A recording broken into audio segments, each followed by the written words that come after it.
রাউজান বিনাজুরি ইউনিয়নের প্রথম প্রেসিডেন্ট ও বিশিষ্ট শিক্ষাবিদ প্রয়াত কর্তুল চন্দ্র বড়ুয়ার জ্যেষ্ঠ পুত্র, বিনাজুরি ইউনিয়ন পরিষদের সাবেক চেয়ারম্যান ও বাংলাদেশ বৌদ্ধ সমিতির ভাইস চেয়ারম্যান সুকুমার বড়ুয়ার সহধর্মিণী ও হাটাজারি মির্জাপুর গ্রামের বিশিষ্ট সমাজসেবক প্রয়াত নিহার রঞ্জন বড়ুয়ার কনিষ্ঠ কন্যা, বাংলাদেশ বৌদ্ধ সমিতির সাবেক সহ মহিলা সভানেত্রী পুণ্যশীলা উপাসিকা জয়ন্তী বড়ুয়ার প্রয়াণে শেষকৃত্যানুষ্ঠান সম্পন্ন হয়েছে। শুক্রবার 12 সেপ্টেম্বর রাউজান উপজেলার বিনাজুরি ইউনিয়নের পশ্চিম বিনাজুরি গ্রামের স্বর্গীয় মাস্টার কর্তুল বড়ুয়ার বাড়ি প্রাঙ্গণে জ্ঞাতি স্বজন ও পরিবার বর্গের আয়োজনে শেষকৃত্যানুষ্ঠান অনুষ্ঠিত হয়। প্রধান জ্ঞাতি বিনয়পাল মহাথেরু প্রধান সদ্ধর্মদেশক ছিলেন। ডক্টর দেবপ্রিয় মহাথেরু সভাপতিত্ব করেন। জিনানন্দ মহাথেরু স্বাগত বক্তব্য রাখেন।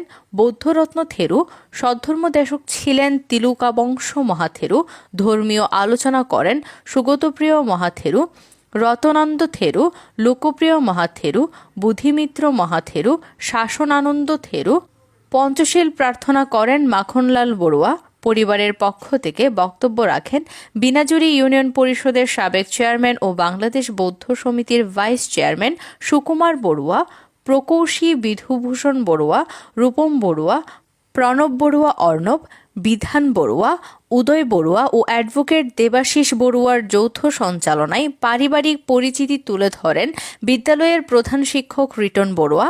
বক্তব্য রাখেন বাংলাদেশ বৌদ্ধ সমিতির চেয়ারম্যান অজিত রঞ্জন বড়ুয়া, অরুণ বড়ুয়া, তাপস বড়ুয়া, দীপঙ্কর চৌধুরী, রূপম বড়ুয়া, যিশু কুমার চৌধুরী, বাংলাদেশ বৌদ্ধ সমিতির সহায়ক কমিটির আহ্বায়ক লিটন কুমার বড়ুয়া, লোকপ্রিয় মহাথেরু, সত্যপ্রিয় বড়ুয়া, সমাজসেবক অশোক কুমার চৌধুরী, নিপতি রঞ্জন বড়ুয়া, প্রদীপ বড়ুয়া, নুরুদ্দিন মোর্শেদ চৌধুরী, বাংলাদেশ বৌদ্ধ সমিতির মহাসচিব সুদীপ বড়ুয়া, প্রকৌশলী তরুণ তাপস বড়ুয়া, বাদল বড়ুয়া, শিক্ষাবিদ দিলীপ বড়ুয়া, স্বপন কুমার বড়ুয়া, সুকুমার বড়ুয়ার সুব্রত বড়ুয়া, প্রকৌশলী প্রদীপ বড়ুয়া, মুক্তিযোদ্ধা খোকন বড়ুয়া, করুণাশীল রূপেন বড়ুয়া, কবি বিশ্বপ্রতাপ বড়ুয়া গত মঙ্গলবার বিকাল 5টায় শেষ নিঃশ্বাস ত্যাগ করেন।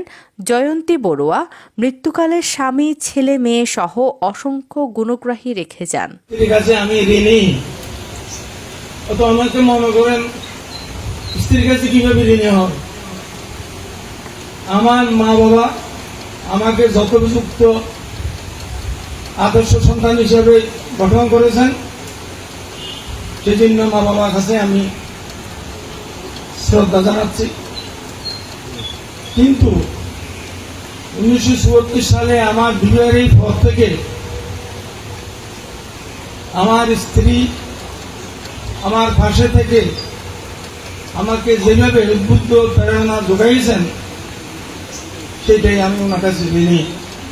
যেমন আমার বন্ধুবর এখনো বিরাজিত রয়েছে, অশোক সিদ্দিকী, দিলীপ বাবু, এটাও নাই। যদি আমার স্ত্রী আমাকে যদি টাউনে নিয়ে না যেতেন, আমি অশোক বাবু, সত্যবাবুদের মধ্যে এখনো গ্রামীণ জীবনযাপন করে আমি একজন সাধারণ মানুষ থাকতাম। কিন্তু একমাত্র আমার স্ত্রী আমাকে জোর করে শহরে নিয়ে আজকে আমি মান, সম্মান, যশ, খ্যাতি সবকিছু অর্জন করেছি একমাত্র আমার স্ত্রীর কারণে। তাই তার কাছে আবারও কৃতজ্ঞতা। সুকুমার বড়ুয়া এবং আশুতোষ বড়ুয়া মিলনায়তন 17 লক্ষ টাকা দিয়ে বাবু সুকুমার বড়ুয়া করে দিয়েছেন।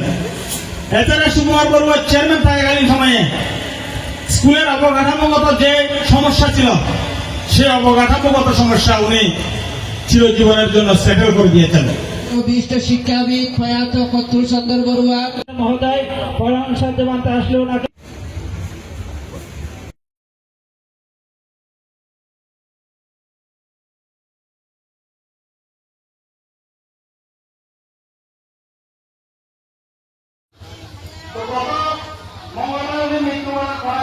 বড়ুয়া মহোদয়, অরুণ কুমার বড়ুয়া যুগ্ম মহাসচিব, অরুণ কুমার বড়ুয়া দেবু মহোদয়, প্রকৌশলী প্রদীপ বড়ুয়া মহোদয়, আমরা আরো নেতৃবৃন্দ যারা রয়েছেন, আমাদের এই গ্রামের এই কৃতি সন্তান।